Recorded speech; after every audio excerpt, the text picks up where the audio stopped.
ایک موقع پر آپ کو یاد ہوگا کہ جسٹس قاضی فائز عیسیٰ صاحب بھری عدالت سے اٹھ گئے تھے.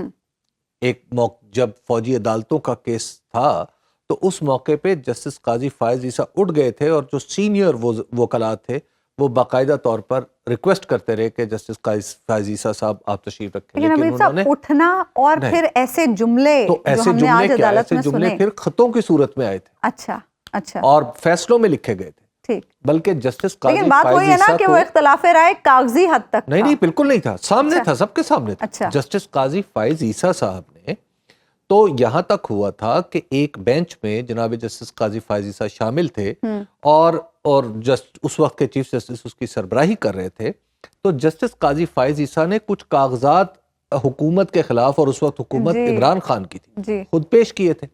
اس فیصلے میں یہ لکھا گیا ہے, اس حکم نامے میں اس وقت کے چیف جسٹس نے یہ لکھا کہ جناب جسٹس قاضی فائز عیسیٰ ایسے کسی معاملے میں حکم نہ بنے یعنی جج نہ بنے جس کا تعلق اس وزیر اعظم سے ہو. اور اس وقت وزیر اعظم کون تھا؟ عمران خان. لیکن اب ظاہر ہو سکتا ہے اس کا وہ وزیر اعظم کا مطلب صرف وزیر اعظم کا عہدہ ہو. یہ بھی تو ہو سکتا ہے نا. تو یہ تو لیکن کیا یہ حکم نامہ صرف عمران خان کی حد تک تھا یا تحریک انصاف کی حد تک تھا؟ دیکھیے ایک تو یہ ہے کہ ہم عدالت میں جو ماحول دیکھ رہے ہیں نا اس میں ایسا لگ رہا ہے کہ دو چیزیں تو شاید ایگزسٹ ہی نہیں کرتی. ایک تحریک انصاف اور دوسرے عمران خان. ایسا لگتا ہے کہ عمران خان بھی ایگزسٹ نہیں کرتے اور تحریک انصاف بھی ایگزسٹ نہیں کرتی. اور اب آپ ذرا دیکھیے کہ جو سنی اتحاد کونسل ہے اب یہ پورا پاکستان جانتا ہے کہ پی ٹی آئی ہے. ٹھیک ہے, اطہر من اللہ صاحب نے کہا نا کہ ہم سر ریت میں دبائے بیٹھے ہیں, انہوں نے تو کہہ دیا. اب بات یہ ہے کہ اب کسی کو اصرار ہے اس بات پہ کہ نہیں جی یہ پی ٹی آئی نہیں ہے یہ سنی اتحاد کونسل ہے, تو اب آپ اس کا تو کوئی علاج نہیں کر سکتے. حتیٰ کہ خود سنی اتحاد کونسل یہ کہنے کو تیار ہے کہ جناب ہم پی ٹی آئی ہی ہے. ٹھیک ہے, لیکن اب کو ماننے کے لیے تیار نہیں ہے تو کیا کریں.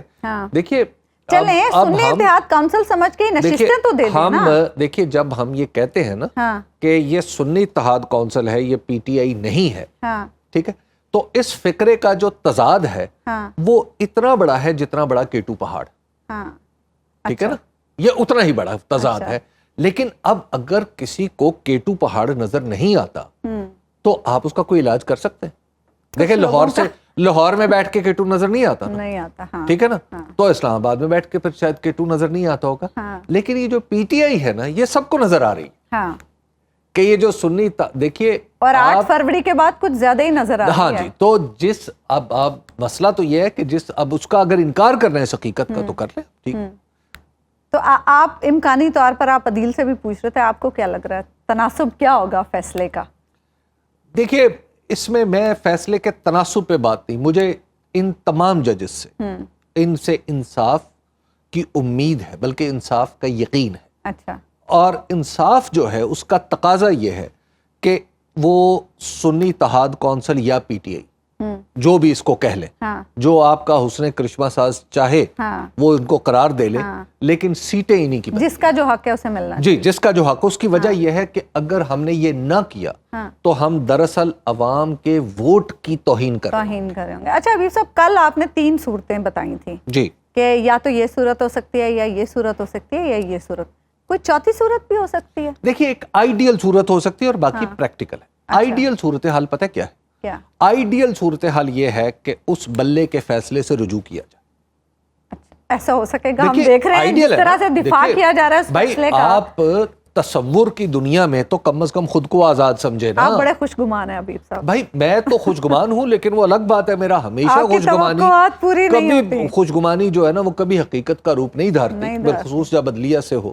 تو لیکن اب آپ دیکھیں نا ایک آئیڈیل صورتحال وہ یہ ہے کہ بھائی جس طرح 45 سال پہلے کی غلطی ٹھیک کی جا سکتی ہے نا, یہ تو ہے. تو بھائی یہ 2 مہینے 6 مہینے پہلے کی غلطی کیوں نہیں ٹھیک ہو سکتی؟ لیکن وہ بھی تو زبانی کلامی ٹھیک ہے نا. اب ایک تو یہ ہے کہ پریکٹیکلی کیا ہوا, کیا پریکٹیکلی اس غلطی میں کیا ٹھیک کیا انہوں نے؟ زبانی کلامی ٹھیک کیا نا. آپ نے پریکٹیکلی کچھ ٹھیک نہیں کیا تو آپ تو تاریخ ٹھیک کر رہے ہیں نا.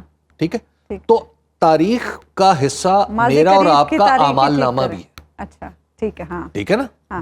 میرا جو سابق اعمال نامہ ہے، یعنی اب اس لمحے سے پہلے جو کچھ بھی میں نے کیا ہے وہ تاریخ کا بھی تو حصہ ہے نا. ٹھیک ہے نا. تو آپ اپنے اعمال نامے کی درستی بھی اس کو بھی تاریخ کا حصہ سمجھ لیا جائے. اگر میں یہ سمجھوں تو میں اس کو ٹھیک کر سکتا ہوں. پھر آپ کو یہ بھی کہا جائے گا کہ 8 بجے کے پروگرام میں بیٹھ کے مشورہ دیتے ہیں. اب بات یہ ہے، پرابلم یہ ہے کہ اب آپ آئیڈیل صورتحال میں آپ جائیں تو آپ کو اس فیصلے پہ واپس جانا ہوگا. اچھا. اور وہاں سے پھر آپ کو یہ دیکھنا ہوگا کہ اب یہ جو لوگ تھے اس کے بعد والے جو منتخب ہوئے ہیں وہ سب پی ٹی آئی کے تھے، اور پی ٹی آئی کے لوگوں کو آپ ان کی سیٹیں دے دیں. اچھا. اگر وہ فیصلہ انڈو نہیں ہوتا تو میں آپ کو ایک بات بتاؤں، اس میں بہت سارا رسوائی کا سامان ہے مستقبل کے لیے.